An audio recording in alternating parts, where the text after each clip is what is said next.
Timnas sepak bola Indonesia berhasil menyabet medali emas setelah mengalahkan Timnas Thailand dalam laga final di SEA Games 2023 yang diselenggarakan di Kamboja. Nah, Sobat Yud, terkait kasus dugaan korupsi menara BTS 4G ini, ternyata bukan hanya Johnny G. Plate yang ditangkap. Ada pula sederet nama dari Kementerian Komunikasi dan Informatika hingga pihak swasta yang dianggap terlibat dalam kasus ini.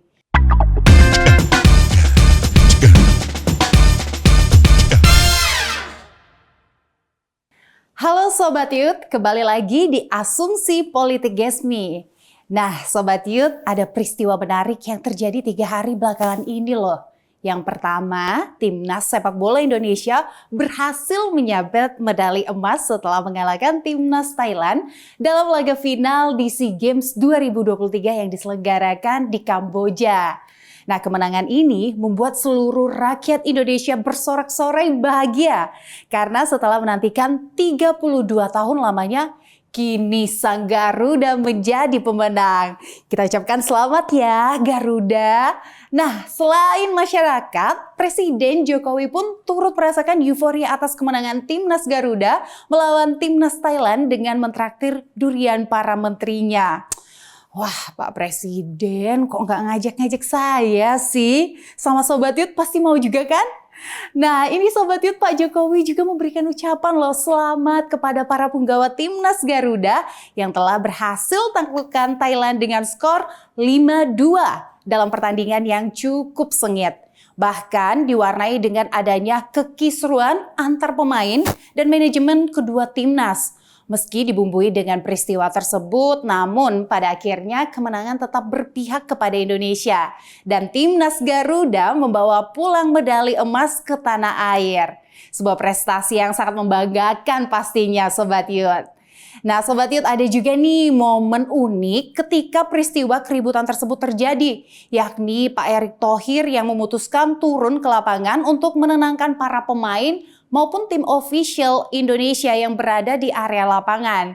Ya, Erick Thohir yang kini menjabat sebagai Ketua Umum PSSI itu ternyata ikut hadir di pertandingan final Timnas Indonesia melawan Timnas Thailand pada hari Selasa 16 Mei 2023 di National Olympic Stadium Phnom Penh, Kamboja. Nah Sobat Yud, video Pak Erick Thohir yang turun ke lapangan tersebut ternyata sempat viral loh di media sosial dan menjadi perbincangan hangat netizen.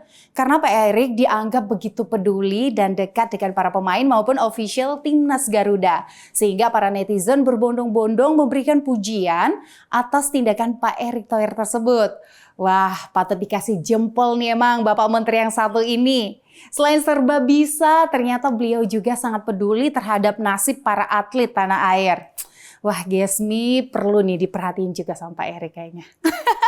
Akan tetapi setelah peristiwa yang membanggakan tersebut menjadi perbincangan hangat netizen di media sosial, 1 hari berikutnya ternyata kita harus dibuat tercengang atas penangkapan salah satu menterinya Pak Jokowi yang juga menjabat sebagai Sekjen Partai Nasdem, yakni Johnny G. Plate oleh Kejaksaan Agung Republik Indonesia karena tersangkut dugaan kasus korupsi proyek penyediaan menara BTS 4G Baktikominfo.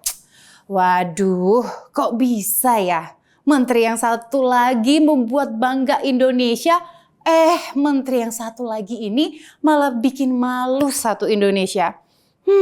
Ada-ada aja ya Sobat Yud.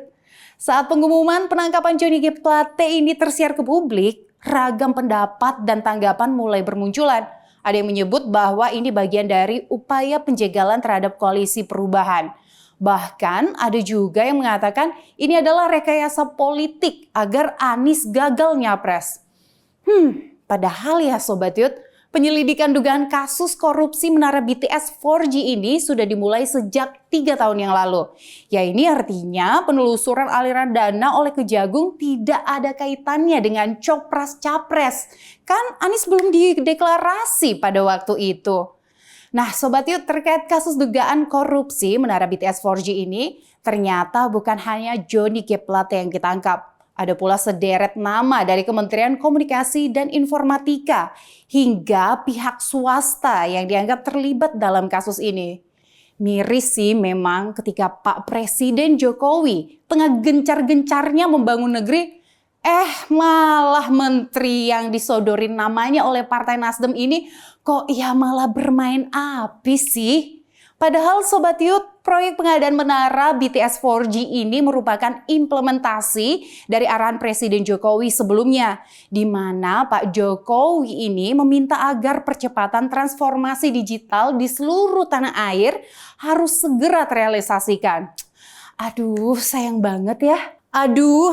banget ya. Arahan dari Pak Jokowi yang betul-betul memikirkan nasib rakyat dari pelosok tanah air justru malah disalahgunakan oleh anak buahnya. Ya, semoga saja pengganti Bapak Johnny G. Plate di Menkominfo nanti dapat menjalankan amanah sebaik-baiknya dan sejujur-jujurnya ya Sobat Youth.